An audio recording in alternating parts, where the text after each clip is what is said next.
Hello friends, I am Dr. Madhu, consultant gynecologist from Babylon Hospital. Previously मैंने pregnancy journey of pregnancy पे मेरे videos release किए थे। आशा आपको पसंद आए होंगे। इस बार हम मेंस्ट्रुअल साइकिल पे अपनी एक एपिसोड्स लेके आए हैं और उसमें मेंस्ट्रुअल साइकिल के एवरी एस्पेक्ट्स पे अपन बात करेंगे। अगर अपन फीमेल में मेंस्ट्रुअल साइकिल की बात करें तो broadly we can categorise into 3: pubertal age, child bearing age और पेरीमेनोपॉजल एंड मेनोपॉजल एज।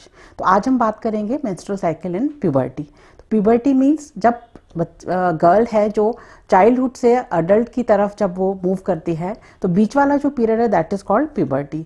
तो इस टाइम जो फर्स्ट पीरियड इसी टाइम स्टार्ट होता है, तो जब फर्स्ट पीरियड आता है उसको हम कहते हैं मेनार्की।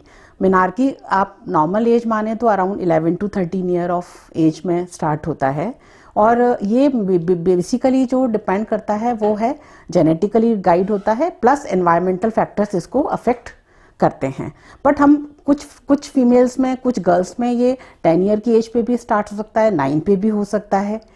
पर अगर ये 8 ईयर से कम पर है तो इट इज़ एबनॉर्मल, उसको हम प्रिकॉशियस प्यूबर्टी कहते हैं, जिसके बारे में हम बाद में बात करेंगे। और अगर हम पहले एज डिसाइन करने से पहले हम ये चाहते हैं कि एक बार हम इसके साथ साथ जो शारीरिक बदलाव होते हैं, जो सेकेंडरी कैरेक्टर्स डेवलप होते हैं बच्चियों में, उसके बारे में हमको डिस्कस करना इसके साथ ज़रूरी है, क्योंकि वो क्लोजली लिंक्ड हैं। तो सेकेंडरी जो कैरेक्टरिस्टिक्स हैं उनमें आप जानते हैं कि जैसे करीब पीरियड आने से पहले 1-2 साल पहले बच्चों में पहले ब्रेस्ट डेवलपमेंट स्टार्ट हो जाता है और ब्रेस्ट डेवलपमेंट के बाद प्यूबिक हेयर्स आ जाते हैं जेनाइटल एरिया में। देन उसके बाद एक्सिलरी हेयर्स मतलब आर्मपिट में हेयर ग्रोथ स्टार्ट हो जाती है। तो ये करीब 2 साल, उसके बाद 2 साल में करीब आपका पीरियड स्टार्ट होता है। ये इसलिए इतना ज़रूरी है क्योंकि जैसे अगर आपको कोई बच्ची 6 से 7 साल की अगर लग रही है और उसमें अगर आपको दिख रहा है कि ग्रोथ स्टार्ट हो गई है, ब्रेस्ट डेवलपमेंट स्टार्ट हो गया है, इसका मतलब कहीं ना कहीं कोई एबनॉर्मल चीज़ है। उसके लिए हम पहले से ही डॉक्टर या पीडियाट्रिक एंडोक्राइनोलॉजिस्ट से हम सलाह ले सकते हैं। और अगर कोई गर्ल है जो कि 14 ईयर ऑफ एज तक भी अगर उसमें ब्रेस्ट डेवलपमेंट स्टार्ट नहीं हुआ है या सेकेंडरी कैरेक्टरिस्टिक स्टार्ट नहीं हुए हैं और पीरियड तो नहीं आएगा, तो इसका मतलब हमें अर्जेंटली उसको दिखाने की ज़रूरत है, उसके लिए एडवाइस लेने की ज़रूरत है।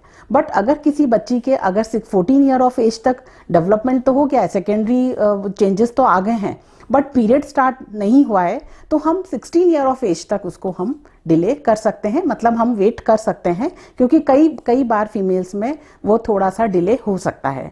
और ये सारे जो चेंजेस हैं ये किस पे डिपेंड करते हैं, क्योंकि ये सारा कॉम्प्लेक्स हार्मोन सिस्टम है जो कि जब ये स्टार्ट होता है तो सबसे पहले ब्रेन से हमको सिग्नल्स मिलने लगते हैं थ्रू हार्मोन्स। ब्रेन उसके बाद उसको ओवरीज पे, वो हार्मोन्स ओवरी पे एक्ट करते हैं, ओवरीज में फॉलिकल बनने लगते हैं और वहाँ से फिर जो hormones estrogen and progesterone release होते हैं उनसे ये सारे चेंजेस डेवलप होते हैं। तो इनका आपस में सबका लिंक है और ये हमारा जानना बहुत ही जरूरी है। तीसरी बात हम करेंगे कि इस टाइम पैटर्न क्या रहता है। तो पैटर्न नॉर्मली जब इनिशियल स्टार्ट होता है तो जो ये pituitary hypothalamus pituitary ovarian axis है ये इमैच्योर होता है। तो इनिशियली हो सकता है फर्स्ट पीरियड आने के बाद 6 मंथ के बाद पीरियड आए या 3 मंथ के बाद आए, कई बार कुछ गर्ल्स में मंथली आने लगता है। तो ये इनिशियली हमको 1 to 2 ईयर 2 साल तक हमको इसकी चिंता करने की ज़रूरत नहीं है। जैसे जैसे ये सिस्टम मैच्योर होने लगता है पीरियड स्टैब्लिश हो जाते हैं। बट हम इसके लिए हमें दूसरी तरफ ये भी अवेयर रहना पड़ेगा कि कहीं ऐसा तो नहीं है जैसे गर्ल है वो ओबेज होती जा रही हो या उसके एक्ने बहुत हो या हेयर ग्रोथ फेस पे या अनयूजुअल जगह पर हो। ये सब चीज़ें हमें अवेयर होना चाहिए, कहीं ऐसा तो नहीं कि एबनॉर्मल साइड जा रहे हो।